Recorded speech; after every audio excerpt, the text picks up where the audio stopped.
For VOA Learning English, welcome to Economics in Special English. In January, the World Bank released its Global Economic Prospects Report. World Bank experts are using the words fragile and uncertain to describe the economic recovery this year.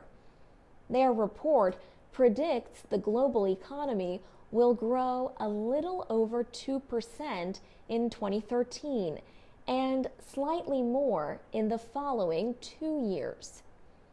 Predictions of limited growth have become familiar since the financial crisis 4 years ago.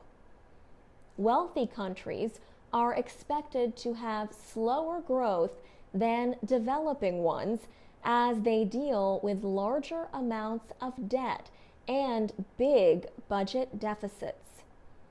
World Bank President Jim Yong Kim is urging developing countries to become growth drivers. But he notes that it is important to build a foundation for growth that can last over time. He says the developed world needs to help developing countries make gains in health, infrastructure, and education. Andrew Burns was lead author of the report.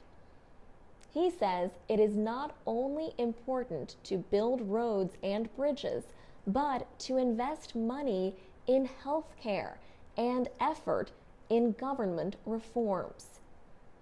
Some high-growth developing countries, such as China, are spending a lot on public works projects, but spend little on health care.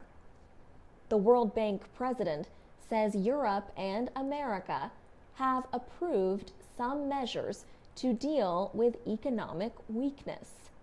But financial policy remains a work in progress. Still, wealthy nations remain the biggest markets for exports and providers of foreign investment. Developing countries are positioned for stronger growth, but they will face basic risks.